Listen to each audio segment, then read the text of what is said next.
Amigos, estamos de volta com a leitura do livro Revolução em Dois Mundos, uma psicografia de Chico Xavier, Valdo Vieira e um livro escrito pelo espírito de André Luiz. Hoje a gente abre o capítulo novo, capítulo 34, no qual ele fala sobre o aborto criminoso. O que os espíritos têm para dizer sobre o aborto, né? É sempre um assunto muito polêmico. Bom, lembrando que o espiritismo ele se baseia na moral, tá bem? Ele não cria nenhum dogma, você não é obrigado a fazer nada. E não levantamos nenhuma bandeira, nem tampouco, né? Quem estuda o espiritismo parte do seguinte objetivo: todos temos o livre-arbítrio de escolhermos o que quisermos fazer. E nós nos baseamos na lei de Jesus Cristo. Né? Não faça aos outros aquilo que você não gostaria que fizessem com você. Bom, então, partindo desse princípio é que a gente identifica uma mensagem de um espírito como sendo positiva ou negativa, ok? Então a gente faz seguinte pergunta, foi feita a seguinte pergunta ao espírito de André Luiz. Reconhecendo-se que os crimes do aborto provocado criminosamente surgem em esmagadora maioria nas classes mais responsáveis da comunidade terrestre, como identificar o trabalho expiatório que lhes diz respeito? Se passam quase totalmente despercebidas da justiça humana. Essas classes mais responsáveis, ele é um eufemismo, né, para as classes mais altas da sociedade, tá bem? Quem tem poder, quem tem dinheiro.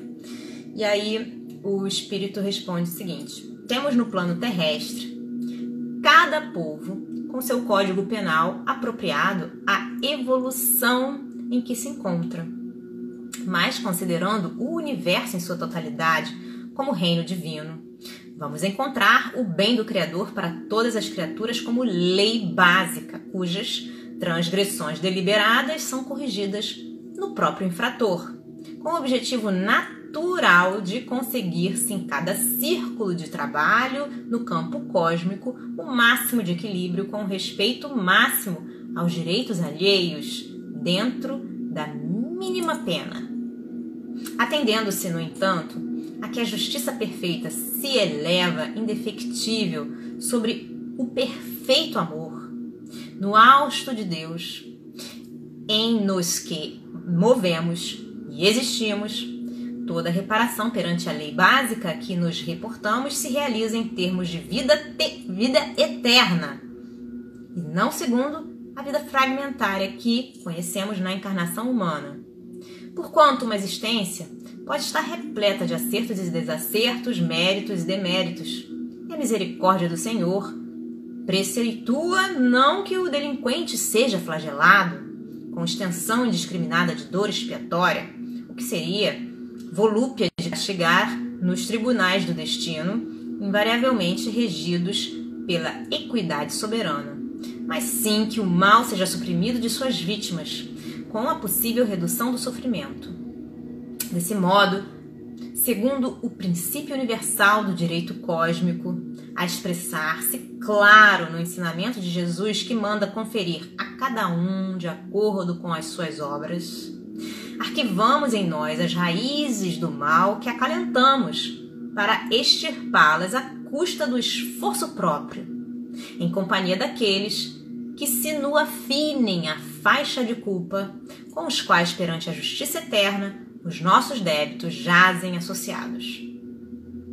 Em face de semelhantes fundamentos, certa romagem da carne, entremeada de créditos e dívidas, pode terminar com aparências de regularidade irrepreensível para a alma que desencarna sob o apreço dos que lhe comungam a experiência, seguindo-se de outra em que essa mesma criatura assuma a empreitada do resgate próprio, suportando nos ombros as consequências das culpas contraídas diante de Deus e de si mesma, a fim de reabilitar-se ante a harmonia divina, caminhando assim transitoriamente ao lado de espíritos incursos em regeneração da mesma espécie. É dessa forma que a mulher e o homem, acompliciados nas ocorrências do aborto delituoso, mas principalmente a mulher, cujo grau de responsabilidade nas faltas dessa natureza é muito maior, à frente da vida que ela prometeu honrar com nobreza, na maternidade sublime, desajustam as energias psicossomáticas com mais penetrante desequilíbrio do centro genésico, implantando nos tecidos da própria alma a sementeira de males que frutecerão mais tarde em regime de produção a certo tempo. A tempo certo. Isso ocorre tão somente porque o remorso se lhes entranha no ser, a feição de víbora magnética, mas também porque assimilam, inevitavelmente, as vibrações de angústia e desespero e, por vezes, de revolta e vingança dos espíritos que a lei lhes reservara para filhos do próprio sangue, na obra de restauração do destino. No homem, o resultado dessas ações aparece quase sempre em existência imediata, aquela na qual se envolveu em compromissos desejais, na forma de moléstias testiculares, desendocrinias diversas, distúrbios mentais, com evidente obsessão por parte de forças invisíveis emanadas de entidades retardatárias que ainda encontram dificuldade para exculpar-lhes a deserção. Nas mulheres, as derivações surgem extremamente mais graves. O aborto provocado, sem necessidade terapêutica, revela-se matematicamente seguido por choques traumáticos no corpo espiritual, tantas vezes quantas se repetir o delito de lesa maternidade, mergulhando as mulheres que o perpetram em angústias indefiníveis, além da morte, de vez que, por mais extensas se lhes façam as gratificações e os obséquios dos espíritos amigos e benfeitores que lhes recordam as qualidades elogiáveis, mais se sentem diminuídas moralmente em si mesmas, com o centro genésico desordenado e infeliz, assim como alguém indebitamente admitido num festim brilhante, carregando uma chaga que a todo instante se denuncia. Dessa arte, ressurgem na vida física, externando gradativamente na tessitura celular de que se revestem a disfunção que podemos nomear como sendo a miopraxia do centro genésico atonizado, padecendo logo que reconduzidas ao curso da maternidade terrestre, as toxemias da gestação. Dilapidado o equilíbrio do centro referido, as células ciliadas, mucíparas e intercalares não dispõem da força precisa na mucosa tubária para a condução do óvulo na trajetória endossalpingeana, nem para alimentá-lo no impulso da migração por deficiência hormonal do ovário, determinando não apenas os fenômenos da prenhez ectópica ou localização heterotópica do ovo, mas também certas síndromes hemorrágicas de suma importância, decorrentes da nidação do ovo fora do endométrio ortotópico, ainda mesmo quando já esteja acomodado na concha uterina, trazendo habitualmente os embaraços da placentação baixa ou da placenta prévia hemorragipara, que constituem na parturição verdadeiro suplício para as mulheres portadoras do órgão germinal em desajuste.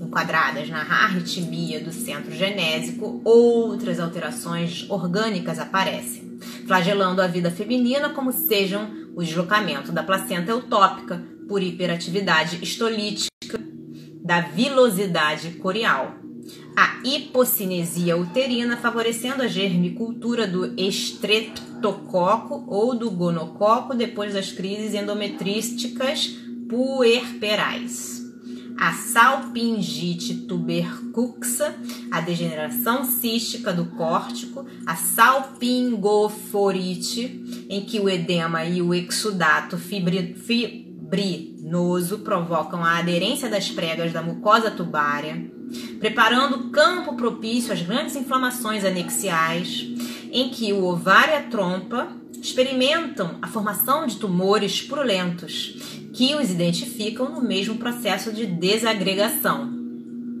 Os síndromes circulatórios da gravidez aparentemente normal, quando a mulher no pretérito viciou também o centro cardíaco em consequência do aborto calculado e seguido por disritmia das forças psicossomáticas que regulam o eixo elétrico do coração, ressentindo-se como resultado da nova encarnação e em pleno surto de gravidez da miopraxia do aparelho cardiovascular, com o aumento da carga plasmática na corrente sanguínea por deficiência no orçamento hormonal, daí resultando graves problemas da cardiopatia consequente. Temos ainda a considerar que a mulher sintonizada com os deveres da maternidade na primeira ou às vezes na segunda gestação, quando descamba para o aborto criminoso, na geração dos filhos posteriores, inocula automaticamente no centro genésico e no centro esplênico do corpo espiritual as causas sutis de desequilíbrio recôndito a se lhe evidenciarem na existência próxima pela vasta acumulação do antígeno, que lhe imporá as divergências sanguíneas com que asfixia gradativamente, através da hemólise, o rebento de amor que alberga carinhosamente no próprio seio, a partir da segunda ou terceira gestação, porque as enfermidades do corpo humano, como reflexos das depressões profundas da alma, ocorrem dentro de justos períodos etários. Além dos sintomas que abordamos em sintética digressão, na etiopatogenia das moléculas do órgão genital da mulher, surpreenderemos largo capítulo a ponderar no campo nervoso, a face da hiperexcitação do centro cerebral, com inquietantes modificações da personalidade, a ralarem muitas vezes no martirológio da obsessão, devendo-se ainda salientar o caráter doloroso dos efeitos espirituais do aborto criminoso para os ginecologistas e os obstetras delinquentes. Para melhorar a própria situação. E aí vem essa pergunta, né? O que deve fazer a mulher que se reconhece na atualidade com dívidas no aborto provocado, antecipando-se desde agora no trabalho da sua própria melhoria moral, antes que a próxima existência lhe imponha as aflições regenerativas? O que a gente pode fazer? Aí você pergunta, pô, abortei, não sabia das consequências morais e tal, o que eu posso fazer para reparar o meu erro? E aí o Espírito responde, sabemos que é possível renovar o destino todos os dias. Quem ontem abandonou os próprios filhos pode hoje afeiçoar-se aos filhos alheios, necessitados de carinho e abnegação. O próprio Evangelho do Senhor, na palavra do apóstolo Pedro, adverte-nos quanto à necessidade de cultivarmos ardente caridade uns para com os outros, porque a caridade cobre a multidão de nossos males. E aí é uma caridade, gente, sincera, não hipócrita, tá?